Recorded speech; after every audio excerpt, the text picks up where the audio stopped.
Tasangana zvekare kwatiri kuita paCoolin TV. Nhasi zvinhu hazvina kumira mushe. Streets ari kuita kubvongodzana. Weeknell Chivayo ari kuita kupandukirwa nevakomana vechidiki vemumhanzi wehip hop. Holy 10 haasi kupa murume mukuru nguva yekubatanidza zvekuti chinhu chidiki diki changosara chete kuti vaudzane ipapo umbavha chete nekuti vadhira kudhara vachidisrespectana nekuda kwenyaya yekutengerana dzimotikari. Muri yeZimbabwe kana uchindiona uri kwauri ikoko ndanga ndichingokumbirisa nekuti zvakakosha kuti ugare walaika this video kuitira kuti tipanane manyemwe tinyatsopanana nyaya tese takagadzikana takadzikamisa hana. Nyaya iri kuitika ndeye kudai so Holy 10 ameno zvaari kungoita mastreets munongoziva nezuro akanga nevamwe vakomana achiudzana navo zvaaiudzana navo zvaanonzwa kuda kutaura iye.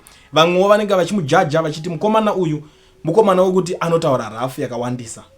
Asi tese takanga tisiri kuziva kuti chii chiri kuitika. So hatisi kuziva kuti macharts pane kulika kwaazoita kuti macharts aya alikiswa naiye Weeknell Chivayo wacho here kana kuti alikiswa naHoly 10. Asi panapa audio ndo yandatanga kusangana nayo ichitaura kunzi kana uchida kunditengera mota usandiudze zvekuti uda kunditengera mota yeGLE. Inini ndiri kutotangira paG-Wagon kana uchida kunditengera mota kana une shungu dzekunditengera mota. So tangotiwo pamwedzi ngoriwo nyaya ndo vatazoona message iri kusenderwa chat richiendeswa kuna Weeknell Chivayo Weeknell Chivayo akatanga unfollower Holy 10 ndo zvinhu kuitika according to this chart. So Holy 10 ndo bvabvunza kuti ko you unfollowed me ne question mark. Weeknell Chivayo ndo bvatanga kudurura ma message mu DM ya Holy 10 kureva kuti vanenge vanotamba vese anenge maghetto youths nekuti kune vanhu vakawanda Weeknell atimbomuona achinyanyisa kuita zvinhu zvakadai. Ameno makes munokwanisa kundipupurira kuona vanhu vachiudzana mazishoko akareba kudai vanenge vachitamba vese chete same age boys maghetto youths rimwe razongoita ghetto youth rezihombe chete kamwe kanenge kari kaghetto youth kadiki. So panapa Weeknell Chivayo ndo paari kubuda ari kuti I had a lot of respect and love for you until you disrespected me over my mutukudzi's gift. Nyaya kwa mutukudzi yaya akabuda kana muchiri kurangarira mimi. Holy 10 akataura kuti hawa akuzondisvota manje uraramba uchipindira nyaya dzakwa mutukudzi legacy yatuku siya yakadaro asidi kupindirwa zvenyaya kwa mutukudzi because kunetsana kwavaita ana Seuma na makaiona Seuma na mai mutukudzi na siswa vake Sandra mutukudzi paipa nyaya yakanetsa kwa mutukudzi zvisingaita nditi. So vanetsana kudaro uyu Weeknell ndo pakazongobuda achiti ndakuriwada tuku ende mukadzi wa tuku wandoziva ndiye Daisy ndobva kwaendeswa Fortuna. Saka that Fortuna yakatamba muromo zvekukanganisa ukama hwavaviri ava ndo zvinhu zvatiri kuoneswa panapa nemastreets aya. So yabuda nyaya mabudire wayo ndobva adzikirira kumberi futi Weeknell Chivayo achiti you were even on my list for a GLE this Christmas as somebody who openly supported the president.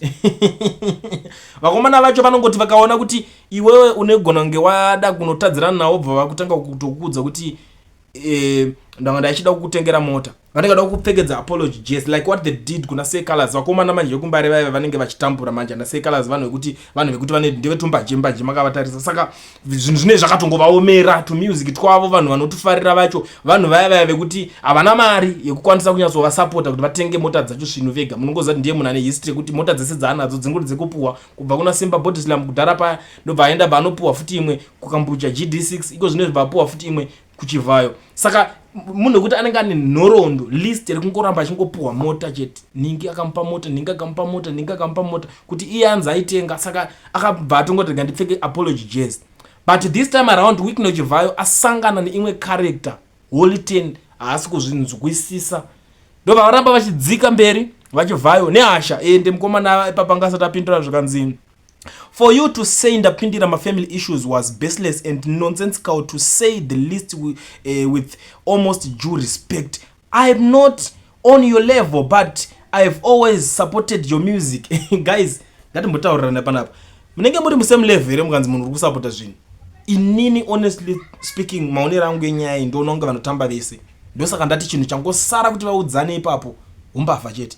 but regedzai tomboona kuti zviri kumbonyazodii papapa nekuti music akawanda anosapota akawanda uyu vese vanosapota vari musame level here hapana munhu wese akanetsa naye anotanga you are not in my same level. It's like vanhu vemuzimbabwe vachapedzera vaita se vazvijaira.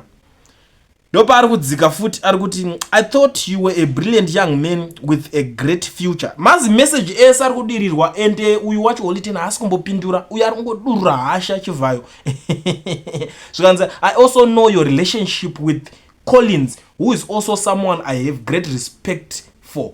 Right, uyu anonzi Collins mwana wa President Mnangagwa. Collins Mnangagwa ndiye Collins is the only Collins vaitombobuda vachibudisa mapicture vese mifananidzo yakasiyana siyana. Collins, Holiten, Chichi vachigara vakadaro. Asi zvandazonzwa Holiten atara rafu. Zvikanzi isusu kusapota kwandakaita musangano weZanupf asvikira kuti atakatamira tumota twako takatosapota nekuti taitoda kuratidza chikombrade.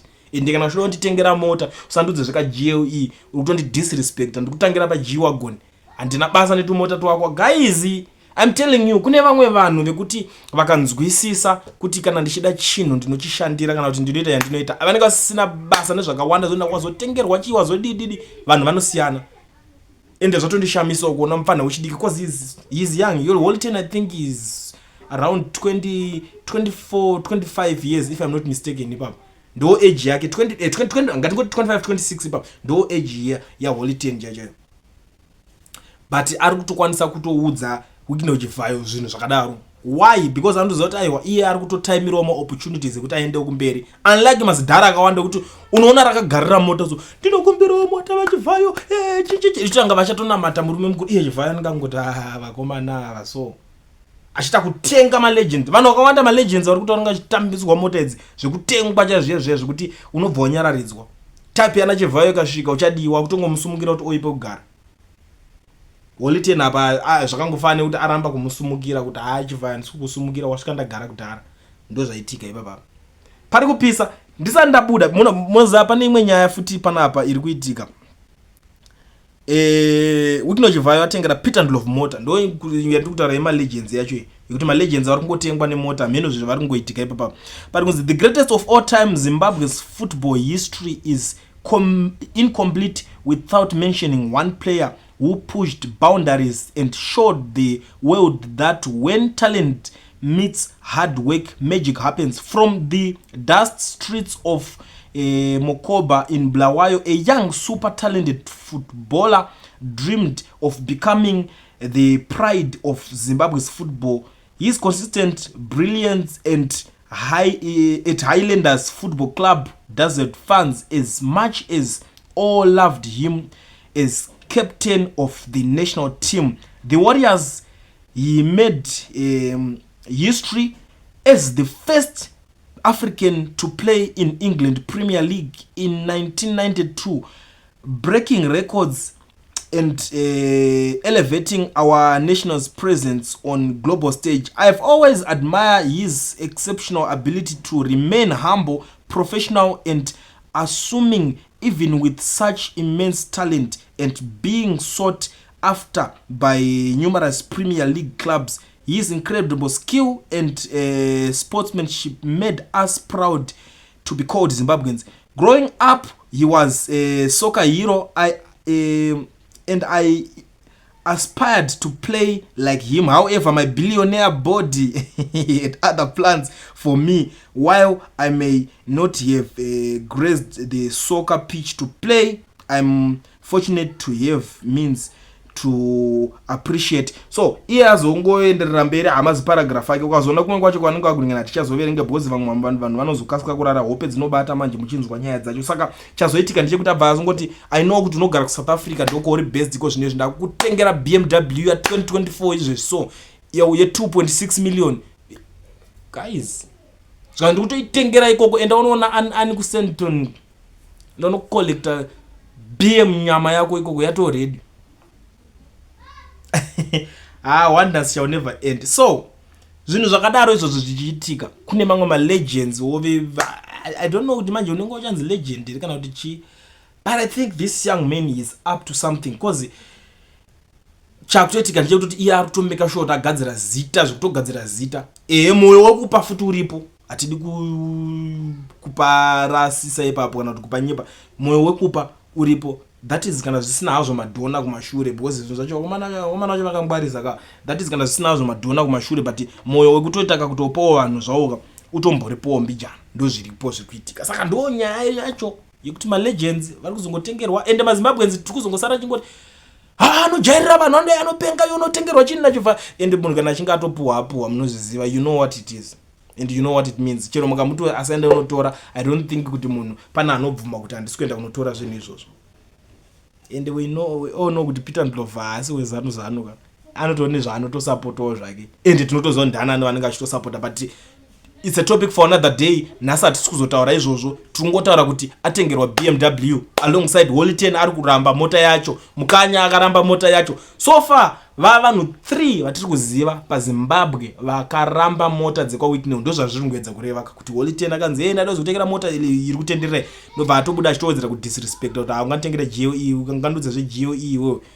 Shadaya akanzi uyu chibaba ichi ndikandimutengereka Aqua, ndobva airamba akati don't worry, penyu anotambura ina handikwanisi kunge ndichitambira that Aqua iyoyo. Zvazvatopera zvakadaro. Mukanya zvikanzi tokutengerai mota, tokupa imba mari chinchichi, zvikanzi handide mari yenyu, mari yakasviba. 3 vanhu so far. I think ndo vanhu vari up to something zvekuda kutonanga kuita mahero chaiwo vasingadi kuti taiwa ini ndazouya kuti ndinotengwa. Like Holiten anyatsobuditsa pachena apo akati inini handidi kuti ndakaizoita zvinhu zvekutanga ndaitemera tumota twako kana chii, ndakatoita ndichitoda kuita chicomrade changu. I think ndo varume chaiwo yokuti anozotokudza fair, kwete tumwe tikataka kuona zvezvizo tunenge tuma. Anyway, is a topic for another day. Pana zba kuliende ainini nyaya ndinorova 24/7, nyaya handitoneti, handitorina nungo dzacho. Saka kana uchinge wasvika pana per first time yako, gara wasubscribe wajoina this family, ndoramba ndichikupa nyaya 24/7 munongoziva. Saka ngatisanganei mucomment section mangu muchindiudzawo zvamuri kufunga.